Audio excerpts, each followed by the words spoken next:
निकलना। भाई भाई अपनी कहानी और अपनी जुबानी सुना दो, शुरुआत क्या है और कैसे है? मैं ही शुरू करूँ? हाँ आप भी शुरू कर दो। क्वेश्चन करना है? आप अपने इस गाने के बारे में कुछ बताइए, तुम मिल गए क्या है? ठीक है। एक्चुअली तुम मिल गए मेरा पहला डेब्यू सिंगल सॉन्ग है, और ये सॉन्ग जब कंपोजिशन जब मेरे दिमाग में आई तब एक ही फील था कि अगर हम किसी से प्यार करते हैं तो कैसे हम उसको एक्सप्रेस करेंगे, अगर हमसे कोई बहुत दूर चला जाता है तो हमारे हमारे मन में क्या फीलिंग होगी। तो ये टोटली ये फीलिंग का एक सॉन्ग है। तो ये एक्चुअली रोमांटिक जनर का सॉन्ग है और बहुत ही खूबसूरत तरीके से असीम ने इसे लिखा है और मैंने इसे कंपोज किया। तो क्या इसे रियल लाइफ में जिया है इस गाने का? हाँ बिल्कुल, इस गाने को रियल लाइफ में जिया है, और जिया है इसीलिए ये कंपोजिशन इतनी खूबसूरत बन पाई है, क्योंकि जब तक हमारे मन में कुछ फील नहीं होता तब तक गाने अंदर से बाहर नहीं निकलते। तो मेरी कंपोजिशन मेरा फील है और उसी को मैंने एक्सप्रेस किया। अच्छा, ये एक्टर वाली दीवार कूद के सिंगर वाली दीवार में आ गए हैं, घर में आ गए हैं, तो वो एक्सप्रेस कैसा रहा? बहुत अच्छा एक्सपीरियंस है। एक्चुअली मैं दीवार कभी फांद ही नहीं पाया, मैं दोनों तरफ से पैरेलल रहा हूँ। तो कभी इस दीवार के इस तरफ, कभी इस दीवार के इस तरफ। तो सिंगिंग एक्टिंग थिएटर करना, स्टेज शोज करना रेगुलरली कंटिन्यूसली चलता रहा। तो दीवार फांदना बहुत बढ़िया रहा और आगे भी फांदते रहेंगे। और बात करें अगर सिंगिंग की, तो ये आपको कब से लगाव है सिंगिंग की? मुझे मतलब सिंगर ही बनना है या गाना ही गाना है, बचपन से रहा या फिर बाद में आके कुछ ऐसा हुआ? नहीं, ऐसा कुछ पर्टिकुलरली था नहीं कि मुझे सिंगर ही बनना है या एक्टर ही बनना है। हाँ, बट ये था कि मुझे कुछ ऐसा करना है जिससे लोग खुश हों। अब वो सिंगिंग हो, जब मैं स्टेज पे होता हूँ तो मैं अपनी सिंगिंग से लोगों को खुश करता हूँ, जब मैं थिएटर पे होता हूँ तो मैं अपनी एक्टिंग से खुश करता हूँ। तो डिपेंड करता है किस टाइम कैसा मूड है। कुछ क्वालिटीज़ भगवान ने इनबिल्ट दी हुई हैं, तो जब जैसा सिचुएशन होती है मैं वैसी चीज़ें करता हूँ। फिलहाल अभी मेरा पूरा जो कंसंट्रेशन है वो अपनी सिंगिंग पे है। जब कोई सिंगर बनता है तो कहीं ना कोई बॉलीवुड में या कोई क्लासिकल आइडियल उसका होता है जिसको वो फॉलो करता है। तो ऐसा कोई था नजर में कहीं, यार इसकी तरह में कुछ मुझे भी करना है, लेकिन अलग हटके करना है? एक्चुअली मेरी नज़र में बॉलीवुड से एक ही हैं किशोर दा, जिनको मैं फॉलो करता हूँ और जिनके जैसा मैं आगे बनना चाहता हूँ, क्योंकि वो एक थे जो एक्टिंग भी करते थे, डायरेक्शन भी करते थे, सिंगिंग भी करते थे, म्यूज़िक भी कंपोज करते थे। तो मैं हमेशा उनको अपना आइडल मानता रहा हूँ। बट यूथ में अभी आतिफ असलम है जिनके गाने गाना मैं पसंद करता हूँ, जो उनके गाने का फील है और वो डायरेक्टली दिल तक पहुँचता है। तो मेरा भी कोशिश पूरी ये रहेगी कि मेरे आवाज़ और मेरे कंपोजिशन भी लोगों के दिल तक पहुँचे। हमने सुना कि आप भोपाल से हैं, तो भोपाल से आपकी मुंबई की जर्नी कैसी रही, तो उसके बारे में अगर आप हमें कुछ बताना चाहें तो? बहुत ही अच्छी जर्नी है, क्योंकि भोपाल जिसे मैं सिटी ऑफ लव कहता हूँ और Mumbai obviously city of dream है।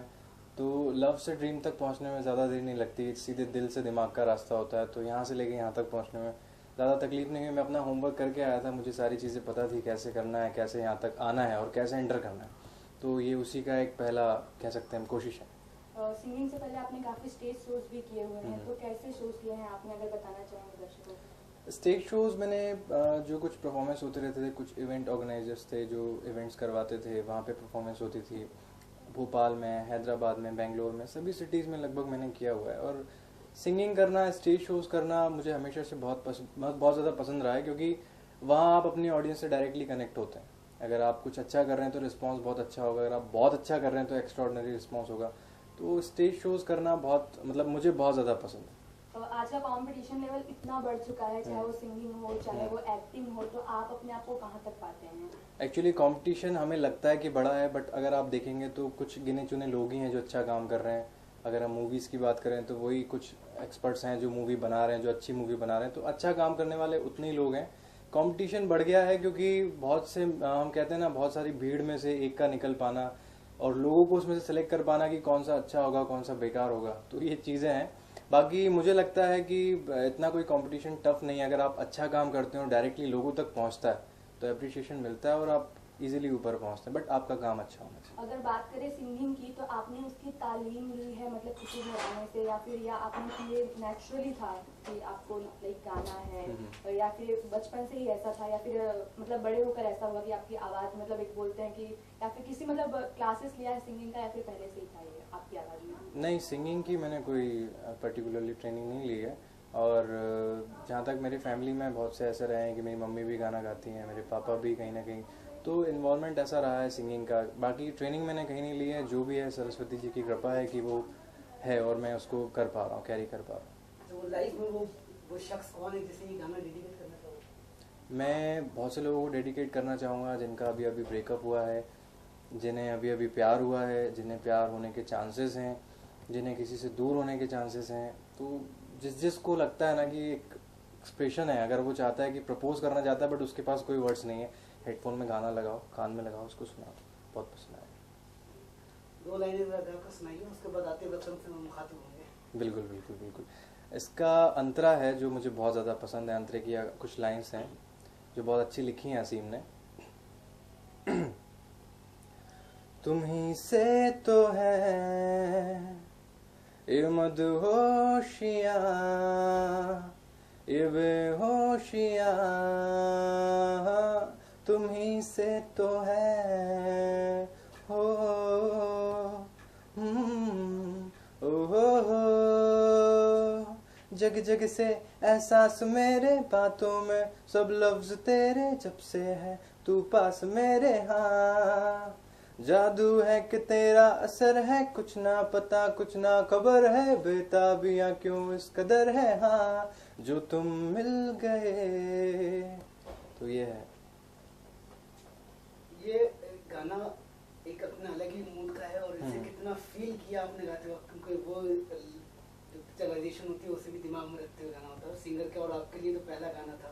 हाँ एक्चुअली क्या, जब ये गाना मेरे दिमाग में आया तो डायरेक्शन भी मेरे दिमाग में था कि कैसे उसको लोगों तक पहुंचाना है, क्योंकि ये गाना जस्ट ऐसा नहीं था, ये गाना एक पिक्चर ही थी जो मेरे पूरी तरह से दिमाग में आ रही थी कि एक सिचुएशन होगी जहाँ एक लड़का बहुत प्यार करता है, फिर वो अलग होने लगते हैं, तो वो कैसे अपनी फीलिंग्स एक एक एक गाने में बना के बताएगा। तो ये सारी चीज़ें थी, पिक्चराइजेशन मेरे दिमाग में था, उसी को मैंने लिरिक्स में बतौर उतार दिया। अब बात करेंगे आतिफ असलम की, कौन कौन से गाने इनके परफॉर्म करते हैं जब स्टेज के ऊपर बारी आती है आपकी? मैंने बहुत से सॉन्ग्स उनके परफॉर्म किए हैं और कुछ सॉन्ग्स हैं उनके जो मुझे बहुत ज़्यादा पसंद हैं, जिसमें से एक कैसे बताएं क्यों तुझको चाहे हैं, वो मुझे बहुत ज़्यादा पसंद है।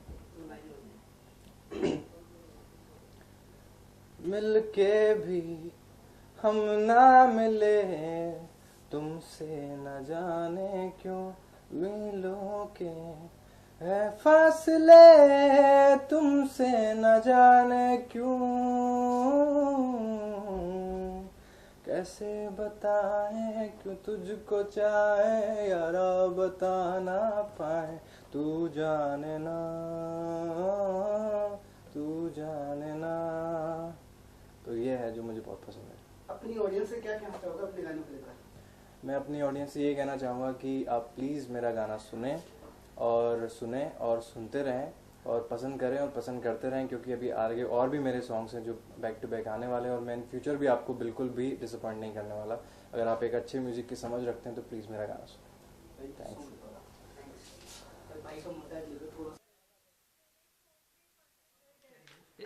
नेपाल की सरजमी से ताल्लुक रखते हो आप? नवाब पड़ोदी, क्या बात है। ये रोहित वर्मा।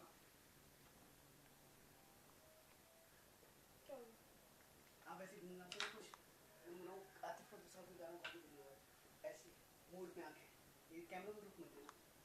कुछ इस तरह तेरी पलकें मेरी पलकों में छुपा ले, आंसू तेरे सारे मेरी पलकों में बना ले, कुछ इस तरह तेरी पलकें मेरी पलकों में छुपा ले।